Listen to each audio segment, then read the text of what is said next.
Holy Cupids, Bruce. Tomorrow's Valentine's Day. I almost forgot. Hope you didn't forget all those girls who send you Valentines every year. Holy mush. You know, Bruce, if you ever got around to explaining to him why those girls are interested, he might not complain so much.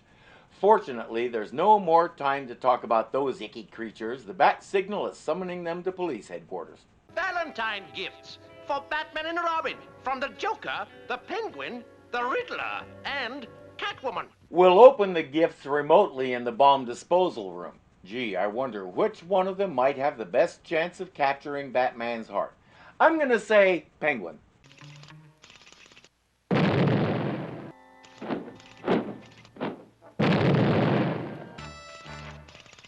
Look, it's us. Riddler's little joke. Catwoman's gift obviously comes in a pet carrier, so I think most of us can guess what it is. A cat. Robin may be an exception. I think he was expecting a three-toed tree-toad. Roses are red, violets are blue-o, and I adore the dynamic duo. Signed, Catwoman. Holy bad rhymes. Wait, there's more. Catwoman says though she's our enemy, she really admires us and declares a Valentine's Day truce between us. A truce for one day. What a deal. They check the cat from one end to the other for booby traps, trackers, transmitters, anything out of the ordinary. When they find nothing, they decide to keep her and name her Valentina. For the moment, she's riding in the Batmobile with them. Perfect. The Caped Crusaders are there, and the mail truck is way over here. No! There's something on, or in, the cat that's tracking them. She can plan her crimes for when they're too far away to stop her in time. Like now. It was the Catwoman.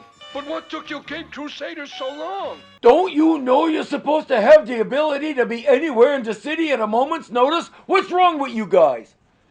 All over town, it's the same. Catwoman is pulling jobs where they aren't. And even when they catch up with her, she slips away and disappears with ease.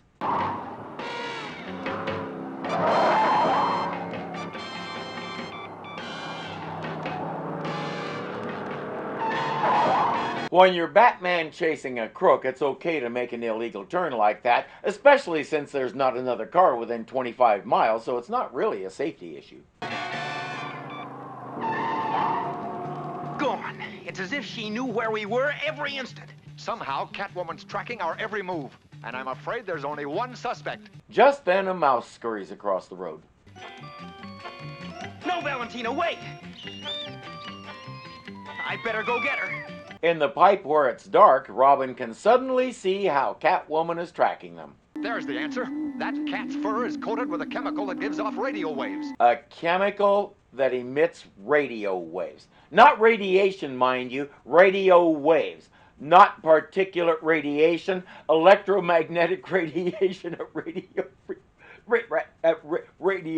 frequencies. Cut.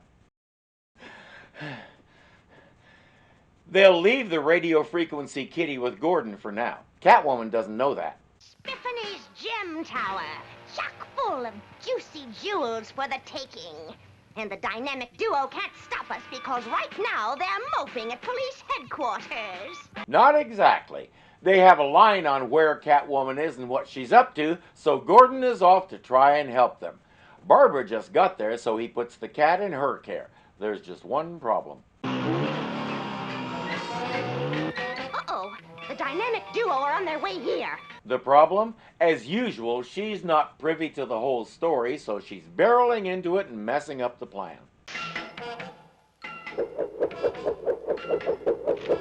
They're gonna feel that for a few days. Catwoman's getting away. Hang on, kitty.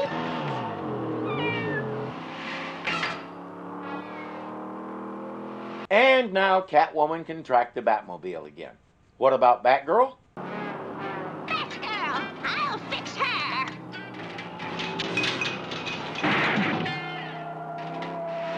What about her?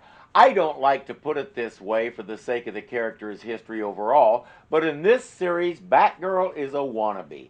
She's rarely of any real help, and most often her job is to bungle something and get caught, so the others have to rescue her. She has the potential to be a useful character the way she sometimes was in the live-action series, but here she's more of an object, a thing we use to make other things happen.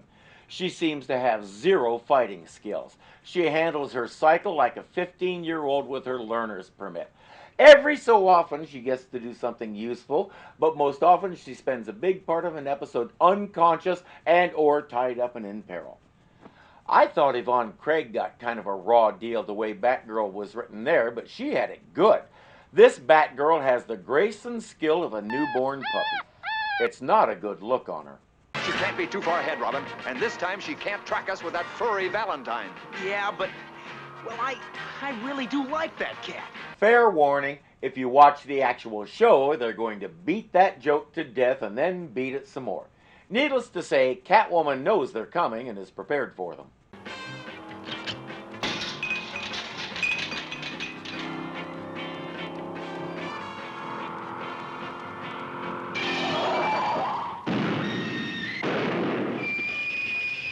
Good thing he stopped to give the tires time to pop.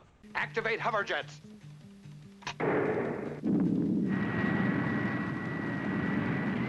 Why didn't he use those when he was stuck in traffic a while back?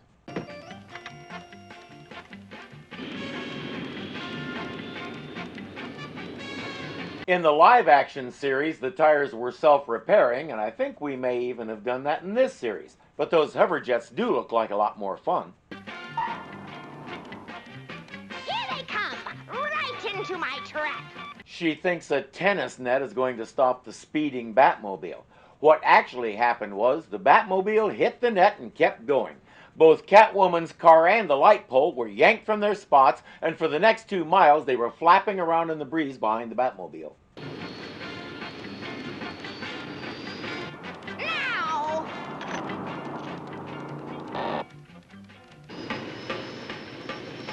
The net worked, and the Batmobile wound up going around in a small circle for the next half hour. That's why they have now driven past those same 3 high-rises and those same 3 storefronts roughly 37 times. Batman, look! A net! At this speed, it'll wreck us! Not unless the bat cutter doesn't work.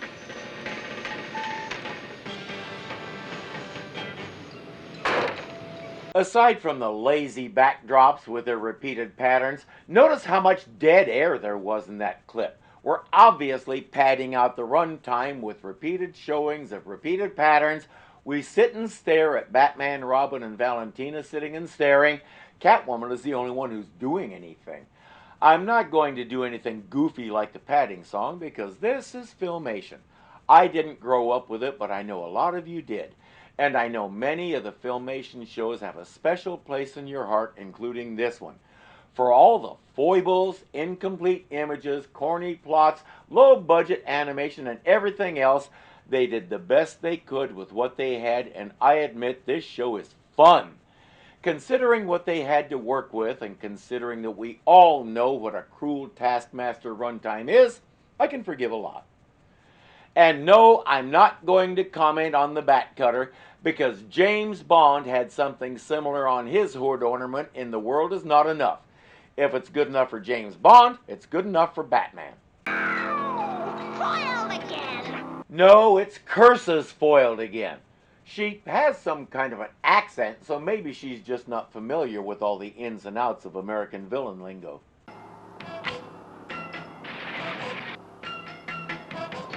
Batman, look out! Look, a cataram! He knows what she calls it. And considering the size of her car and the size of the Batmobile, that may not be a good idea. Stand by for jet assist.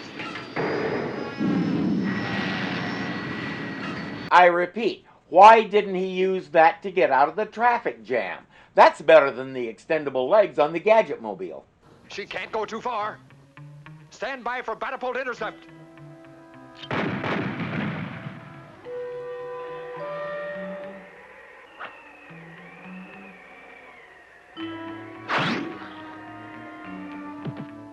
Holy roof hangers! If we wiggle a finger, it's Fallsville! Might need to recalibrate the Batapult so it puts you on the roof next time. But don't worry, Catwoman to the rescue. What? I didn't say what she was rescuing. She's trying to save the rain gutter before they pull it clear off. I'm going to flip up.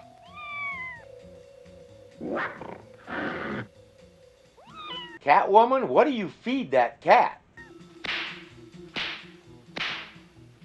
Oh, come on. Put a little clutter around the scene and there's a dozen ways the cat can get up there. Instead, we choose the least believable one and introduce the world to Spider Kitty. No!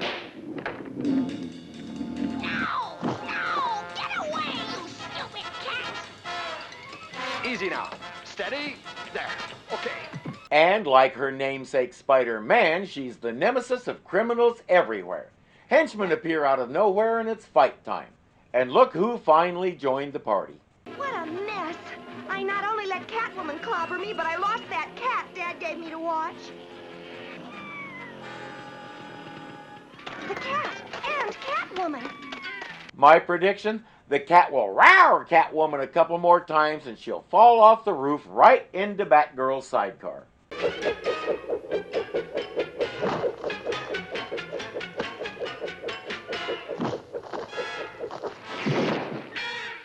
Balls, Q. Then again, if they're good enough for Q, they're good enough for Batgirl. And in good cartoon fashion, Catwoman landed in an appropriate place. Looks as if Catwoman got a Valentine gift after all. In the epilogue in Gordon's office, nobody can figure out how the cat got clear across the city. It's Miles. I guess she just has a nose for catastrophes, Dad. I want to compare some images of Barbara from this clip.